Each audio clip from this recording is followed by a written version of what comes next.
So, folks, bit of significant polling here of a slightly unorthodox kind, because this has less to do with Kamala versus Trump and more to do with a legit surge on the part of the Jill Stein campaign in swing states among Muslim voters. So Jill Stein leads Kamala Harris outright with Muslims in these three battleground states.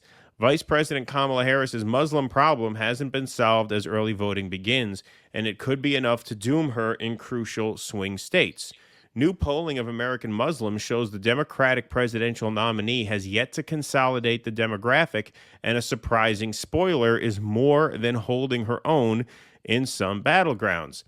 Green Party candidate Jill Stein leads Harris among the group in 6 battleground states overall, 30 to 28. So that's an overall survey of the 6 key battleground states per the Council on American Islamic Relations survey released Monday. And Stein, a serial candidate at this point, leads outright in Arizona, Michigan, and Wisconsin. 2 of these 3 races are close. One of them is not. And unfortunately for Harris, that's the one with the highest concentration of exponents of the Islamic faith. In the Grand Canyon state, Stein has 35% support to Harris's 29. She also leads Harris in Wisconsin 44 to 39. But the problem is most acute for the Democrat in the Wolverine state, where nearly 250,000 Muslims live amid 8.4 million registered voters. President Biden's problem with uncommitted voters in the uncompetitive primary has seemingly spilled over into Harris's general election race, despite the Veep's fitful triangulating calls for a ceasefire during her otherwise canned rally speeches. You could tell the New York Post had a fun time writing this. Harris ekes out 12% support among Muslim voters, putting her not just behind Stein's 40%, but former President Donald Trump's 18%. So Kamala is at 12% with Muslims in Michigan. Stein at 40, Trump at 18. 12 is even lower. Remember, there was that poll that came out many months ago, way before Biden dropped out of the race, that had Biden polling at 17 with Arabs, and we were like, wow, that's bad. And Kamala's even lower. So amongst this cohort, her numbers actually went down among Muslims.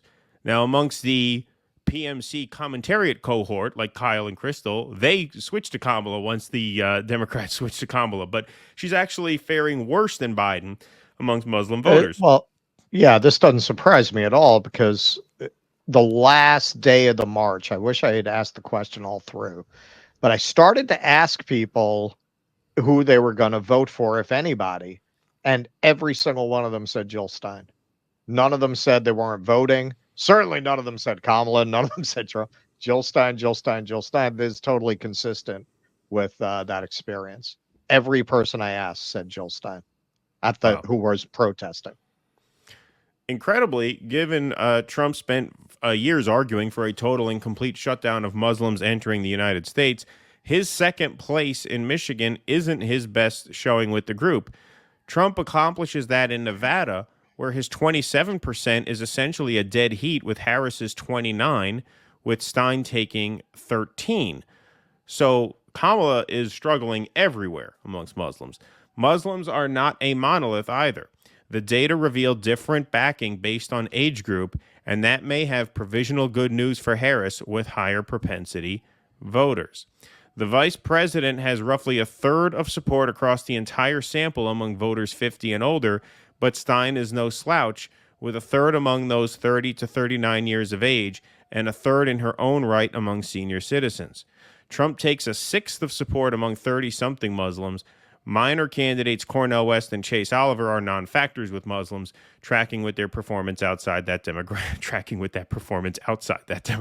That's a nice way to describe. That's a great publicity quote for their campaigns.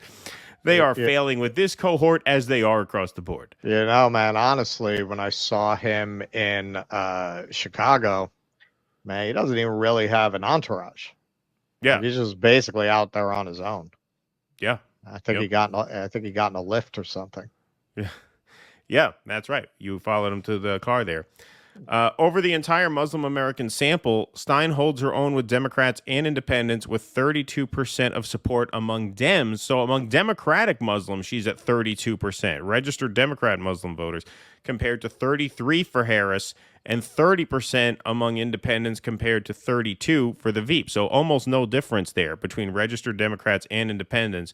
Trump has 48% with Republican Muslims, with Stein at 18 and Harris at 11 among that group. So Jill Stein really racking up some shockingly impressive numbers. Yes. I mean, I was not expecting to read that. When I read that she was leading with Muslims, I figured it's all right, probably a split, a third, with some, impressive numbers here and there that give her bragging rights to say she's leading. But no, that is pretty impressive. I have to say, 18% of Republican Muslim voters are voting for Jill Stein. I mean, that's a pretty astounding number as well. Third of Democrats, third of independents. And in Michigan, that's the kind of pressure campaign you want to run if you're the Greens. 40-12 is potentially devastating. Now, if Kamala can open up a lead, that's not, there aren't enough Muslims there to swing it if Kamala pads a lead, but these swing state polls are extremely close. As of right now, she doesn't have a big lead. She's well within the margin of error, and Trump outperformed the polls last time in Michigan. Biden won it by about 2.5 points, which was much closer than the polls said. And to be routing her amongst that cohort, that is pretty huge. That is pretty huge and pretty shocking. I mean, that is just an absolute blowout. 40-12, 12%. Because in Dearborn, we've seen it at the rallies. We've covered rallies and protests in Dearborn. This is beyond political. It's beyond ideological. It's personal. These people have family members who have been murdered by the government that Joe Biden has funded and that Kamala Harris continues to fund. And you notice, where is this energy going? It's not going to Donald Trump. Donald Trump is doing badly with Muslims in his own party. Trump is losing 18% of Republican Muslims to Jill Stein. So as they said, they weren't going to go to Trump. They were going to either find a third party to support or they weren't going to support anyone. And 40% is a very impressive number, hugely impressive number. Well, and Nick tweeted something out that one I definitely retweeted. And he said, I'm proud of the Muslim community, but frustrated that they're doing what we've been urging the black community to do forever. Oh, really? Tell the Democrats, no, we're not going to vote for you as a block. We're just going to go vote third party unless you give us what we want. And they, it's a situation, as you say, it's very personal. It's genocidal. That is why we won't support any of the party candidates or major two-party candidates.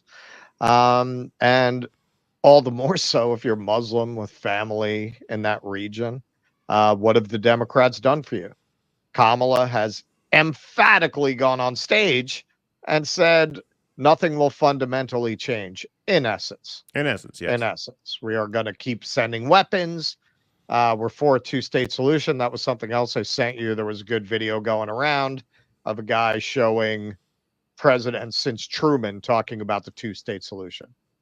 That's meaningless. It's a dodge. It's something they say to pretend that they're moderate on the issue and to shut people up and get them to look the other way. That doesn't mean anything, especially under these circumstances. What's funny in that clip is Truman back then. See, people forget when we had American presidents that were not owned by AIPAC. Truman, he was a Zionist. He was for Israel, but he said, yeah, what they want to go, by the time they're done, there's going to be no Palestinian left. He said something to that effect. It was back in, apparently when American presidents were still allowed to say things like that. That really shows you this didn't start on October 7th. That's Truman saying that back in 45, 46, somewhere around there. Man,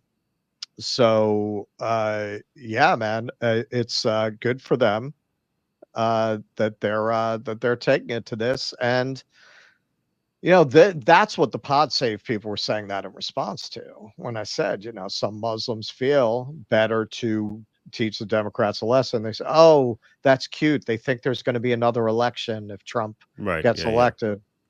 I mean, they're willing to take that chance. Sure. And on the Jill Stein front, I just have to mention there's no doubt about it that the Democrats see this in internal polling, which explains why they have been on this bizarre blitz against Jill Stein for this past week to week and a half. You saw Breonna Joy Gray going back and forth. Well, not back and forth, but I remember Keith Ellison sent They're through having a some good couple of weeks. Yeah. yeah, some nasty tweet. And then obviously the Breakfast Club, which we would cover, but as some of you know, they are one of the most notorious copyright claimers in the space, to the point where they might even block the stream if we show their stuff here. So that's why we're not covering that. But most of you guys have seen it if you're online.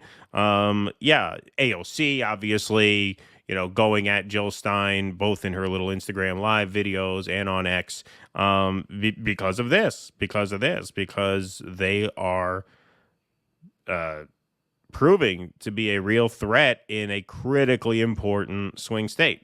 I mean, if they split Georgia, Arizona, Pennsylvania, depending on how those split, and I won't get too nerdy with the math right now, but depending on how those split, Michigan is the next state down the line in terms of significance. I mean, there's no doubt Pennsylvania is number one, Georgia, Arizona, depending on how they split 2 and 3, and then Michigan's right there at number 4.